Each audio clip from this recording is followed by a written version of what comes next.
Hi అండి, అందరికీ నమస్కారం అండి. ఈరోజు నేను చేసే పప్పొంగల్ చూపిద్దామని చూపిస్తున్నానండి. నేను చేసే పద్ధతిలో చూపిస్తున్నానండి. ఇది అందరికీ వచ్చు, అందరూ చేస్తారు పప్పొంగలి. కానీ నేను చేసే పద్ధతి చూపిద్దామని చెప్పేసి వీడియో చేస్తున్నానండి. రెండు దగ్గరికి ఇదిగోండి, గిద్దె గ్లాస్ బియ్యం తీసుకున్నా నేను. పొట్టు పెసరపప్పు అండి. ఇది పొట్టు పెసరపప్పు ఒక గ్లాస్ తీసుకున్నాను. ఇది మామూలు సాయిపప్పు అండి, మినపప్పు. ఇది పెసరపప్పే.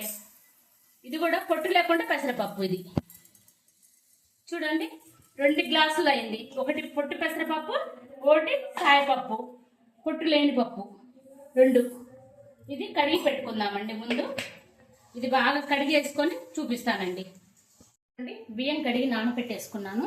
ఇది మనం తాలింపు వేగేలోపు సరిపోతుందండి, ఎక్కువ నానక్కర్లేదు. చూడు, చక్కగా 2-3 సార్లు కడిగి పెట్టేసుకున్నానండి. దానికి కావాల్సిన పదార్థాలండి, నేను ఈ కుక్కర్ పెట్టుకున్నానండి. ఈ కుక్కర్ సరిపోతుంది నాకు. ఈ కుక్కర్ పెట్టుకున్నా. ఇదిగోండి, జీడిపప్పు, కరివేపాకు, ఎండు మిరపకాయలు, పచ్చిమిరపకాయలు, కొద్దిగా అల్లం, కొంచెం చిన్నులపాయ, నెయ్యి, మిరియాలు, ఉప్పు, జీలకర్ర, ఇంగువ. ఇంక ఇది వేసి చేద్దామండి. నేను ఆయిల్ కొంచెం వేస్తున్నానండి, ఒక చిన్న గరిట. నెయ్యి 2 స్పూన్లు వేస్తున్నానండి.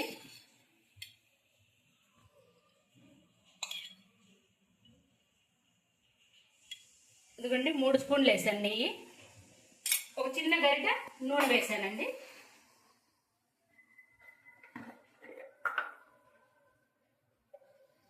జీలకర్ర వేస్తున్నానండి, 1 స్పూను.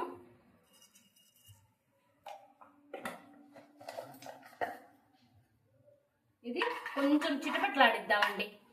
నెయ్యి ఆల్రెడీ కాగిన నెయ్యే కాబట్టి అండి, నెయ్యి ఎక్కువ వేడి చేయక్కర్లేదండి. అదిగోండి, చూడండి, ఎమ్మడే చిటపట్లాడుతుంది.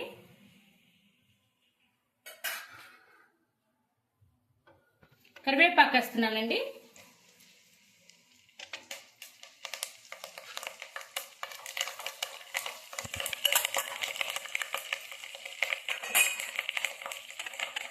పచ్చిమిరపకాయలండి, ఒక 5 తీసుకున్నానండి నేను పచ్చిమిరపకాయలు. కొద్దిగా అట్లా తుంచేసుకుంటే బాగుంటుందండి టేస్ట్. ఏం కారం అట్లా ఏం అనిపించదండి, కరెక్ట్గా సరిపోతుంది. నేను తీసుకున్న కొలతకి కరెక్ట్గా సరిపోతుందండి. 2 ఎండుమిరపకాయలండి.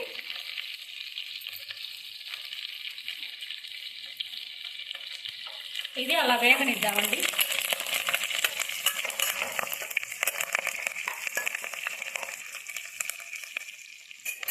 మిరియాలు వేస్తున్నానండి. మిరియాలు 1 స్పూన్ వేస్తున్నానండి నేను. దీని టేస్ట్ చాలా బాగుంటుందండి.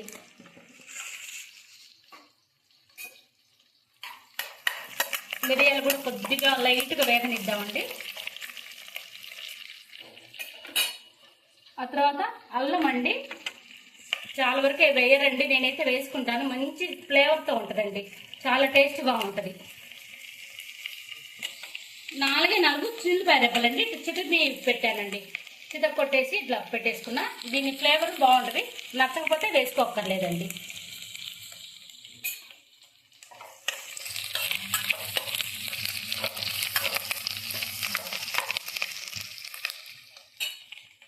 జీడిపప్పులండి, మనకి నచ్చినన్ని వేసుకోవచ్చండి జీడిపప్పులు, అది మన ఇష్టం. ఇంకా నేనైతే ఒక గుప్పుడు వేస్తున్నానండి.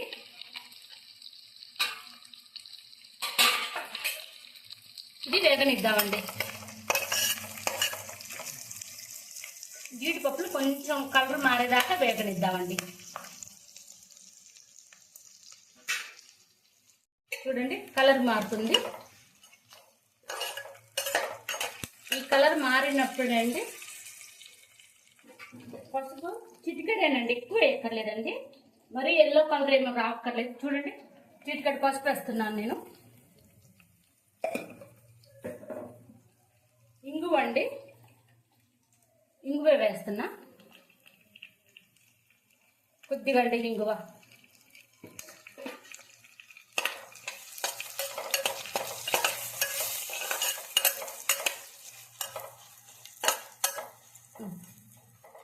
వేగిందండి.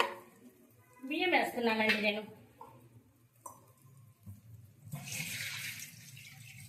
చాలా ఈజీగా కుక్కర్లో తొందరగా అయిపోయిద్దండి. టేస్ట్ కూడా అలాగే ఉంటుందండి, చాలా బాగుంటుంది టేస్ట్. కడిగి పెట్టుకున్న బియ్యం వేసేస్తున్నానండి.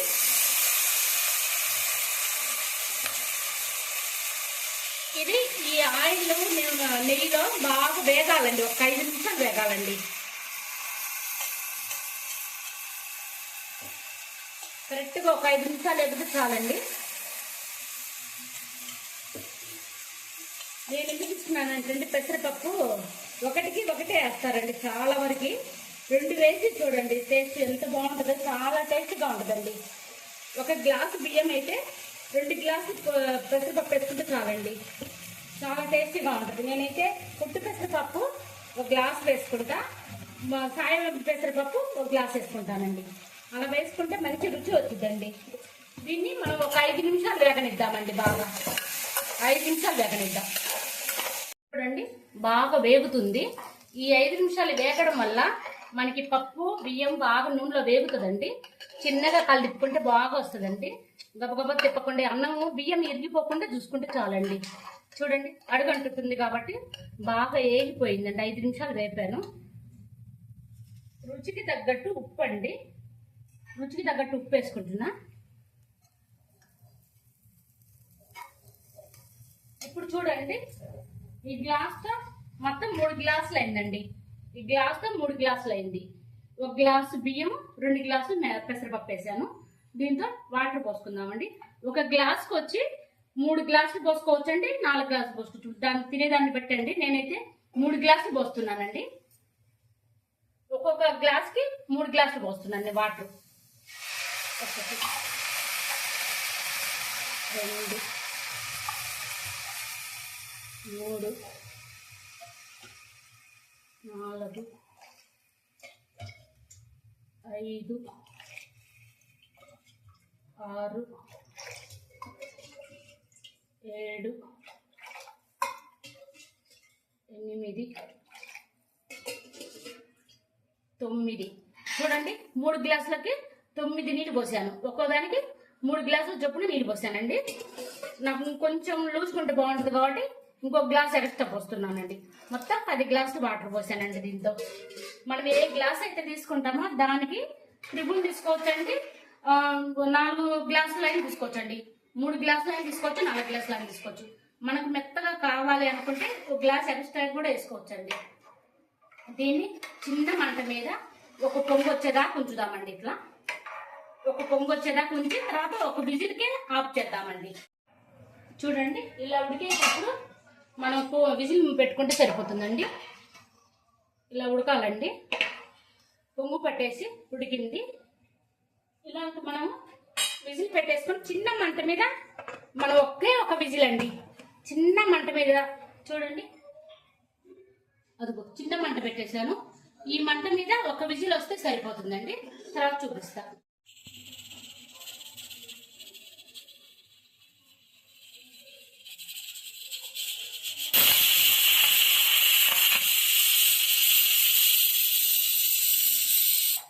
ఒక విజిల్ వచ్చిందండి.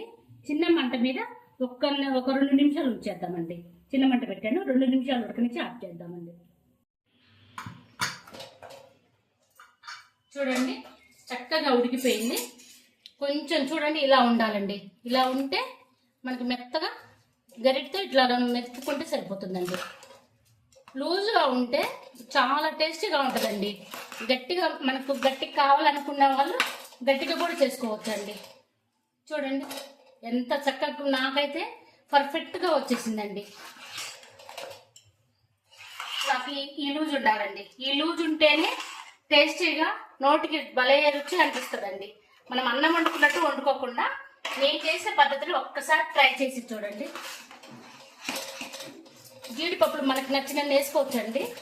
ఇంతేనండి, ఇట్లా మెదిపేసుకుంటే మెత్తగా అయిపోతుంది. చూడండి ఎంత బాగుందో, చక్కగా వచ్చేసింది. చూడండి పప్పొంగలి మెత్తగాను. 2 గ్లాసులు పెసరపప్పు వేసానండి, 1 గ్లాసు బియ్యం వేసాను, 10 గ్లాసులు వాటర్ పోసానండి. కరెక్ట్ పద్ధతిలో వచ్చేసిందండి.